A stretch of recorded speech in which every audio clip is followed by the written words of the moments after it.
আসন্ন আইসিসি টি-20 বিশ্বকাপে দলকে খেলার অনুমতি দিলেও ভারতের বিপক্ষে ম্যাচ খেলার অনুমতি দেয়নি পাকিস্তান সরকার। ভারতীয় সংবাদ মাধ্যম এনডিটিভির দাবি, শুধু ভারত-পাকিস্তান ম্যাচ ঘিরেই ছড়িয়ে আছে প্রায় 50 কোটি মার্কিন ডলারের বাজার, বাংলাদেশি মুদ্রায় যা প্রায় 6,120 কোটি টাকা। ম্যাচ বয়কট করলে তাই লোকসানটা দুপক্ষেরই হবে। সম্প্রচারকারী প্রতিষ্ঠান আইসিসি, ভারতীয় cricket board, Pakistan cricket board, দুই দেশের খেলোয়াড়, কোচিং স্টাফ, সর্বোপরি ক্রিকেট খেলুড়ে সব দেশেরই। ভারত-পাকিস্তান ম্যাচ না হলে প্রথমে লোকসানের মুখে পড়বে সম্প্রচারকারী প্রতিষ্ঠান। আইসিসির প্রতিটি ইভেন্টের জন্য স্বত্ব কিনতে হয় প্রায় 1,000 কোটি টাকা ব্যয়ে। শুধু ভারত-পাকিস্তান ম্যাচ থেকেই বিজ্ঞাপনের মাধ্যমে আনুমানিক 300 কোটি রুপি উঠে আসে বলে ধারণা করা হয়।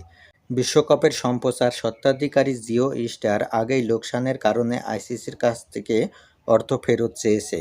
এবার ভারত-পাকিস্তান ম্যাচ না হলে আরও লোকসানের মুখে পড়বে প্রতিষ্ঠানটি। বিশ্বকাপের প্রতিটি ম্যাচের অভ্যন্তরীণ মূল্য ধরা হয় প্রায় 138 কোটি রুপি। সম্প্রচারকারী প্রতিষ্ঠান লোকসানের মুখে পড়লে তার প্রভাব পড়বে আইসিসির উপর। এই ম্যাচ না হলে আয়ের একটি বড় অংশ হারাবে তারা।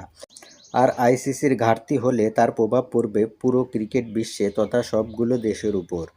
আর এই ম্যাচ না হলে ভারত-পাকিস্তান উভয় ক্রিকেট বোর্ডই প্রত্যক্ষ ও পরোক্ষভাবে প্রায় 200 কোটি রুপি করে ক্ষতির সম্মুখীন হবে।